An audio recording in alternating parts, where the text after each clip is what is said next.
begin to cry and pray everywhere. Sometimes they don't have prayer points, yet they are praying.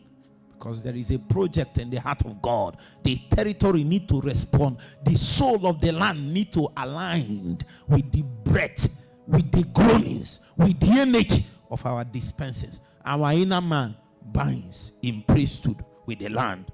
And as we begin to pray, the land will experience ventilation. Then God is about to come. He's about to come. Oh my God. Matthew chapter 17 verse 10. And his disciples asked him, saying, why then say the scribes that Elijah must first come? Say after me, one thing is certain. There is a correct statement here. And that is what? Elijah must first come. I didn't hear you. What did I say? Elijah must. In other words, prayer must first come. In other words, you must pray first. Let's come again.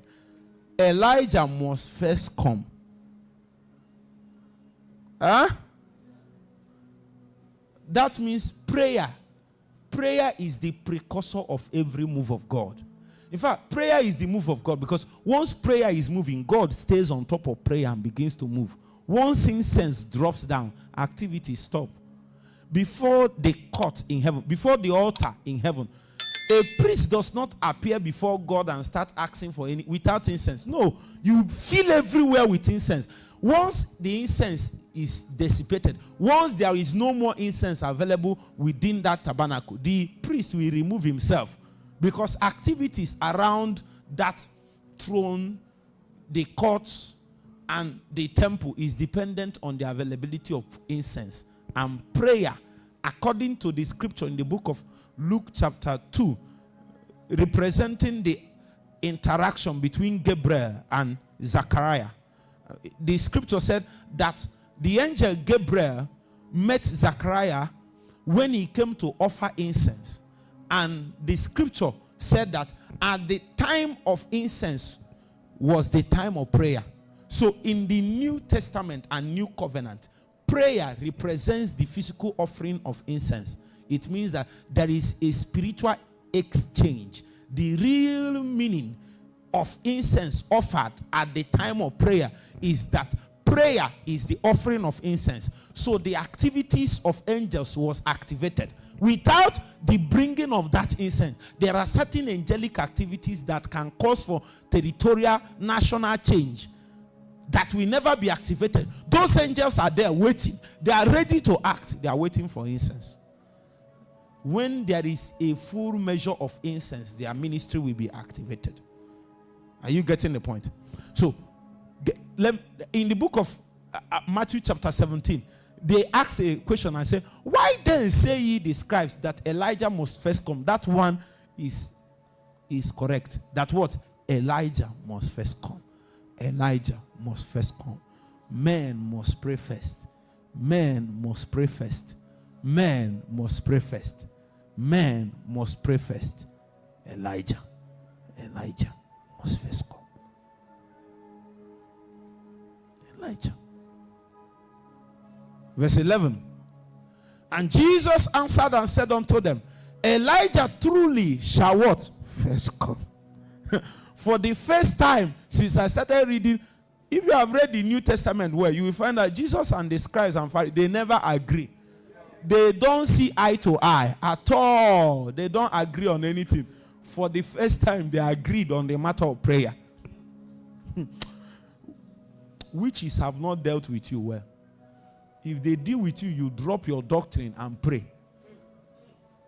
Yes.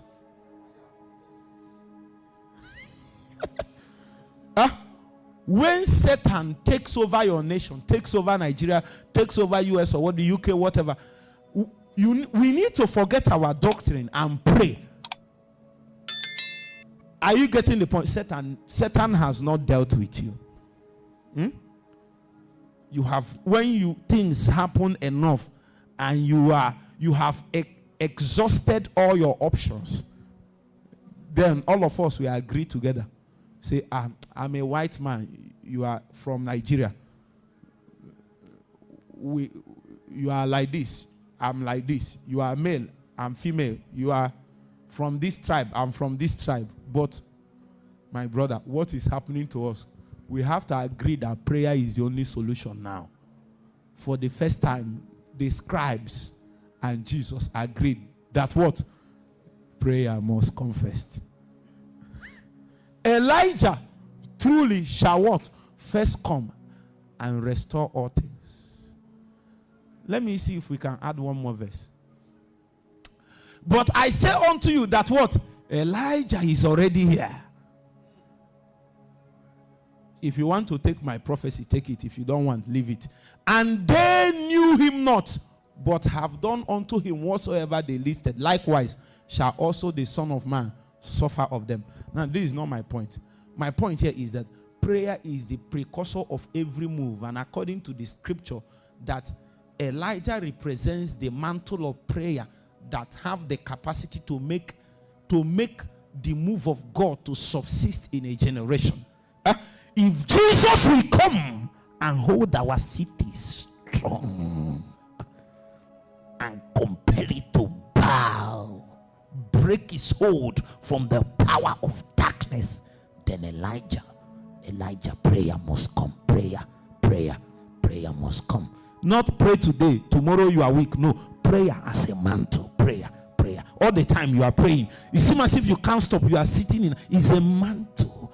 You are not just praying. People pray because you are praying. You are carrying it. What you have, you can dispense to people. When people look at your picture, they pray. When they see you, so you are a man of God. Once they remember that they pray. Prayer everywhere. Then God will begin to walk through our streets, walk through our campuses, walk through our nations. Because prayer is the scripture is trying to say, don't expect Jesus to move when you have not prayed. It says to Fidiakai, Fana Pantedia Katonanteli, Vakapampatakan, Deskapampatediakap, Kotakapantekatiatana patatas. Adekapandiatades, Uvapatampe Kantua, Abrata Papapaqua, Dete, Papapatadadia, Tekapambatalia. The nations must pray. The nations must pray. Vapai, Tekopara, Ambreta Pakapedia, Japataka, Paranteka, Avia Patenia, Ankobai, Papa, Papara, Paparas. Nations must pray. Katiande, Apanatada Kandia, Zapataka Pambo, Apina Cambre, Zatite, Zatai, Wapapom Maritais, Yapapa Quamba, Wapatedia Day, Wapapa Cateriambana, Wapapa Catiriambelia, Zapamba, Apapa, nation to nation, city to city, men praying everywhere. Panacambia, Azampatakapia.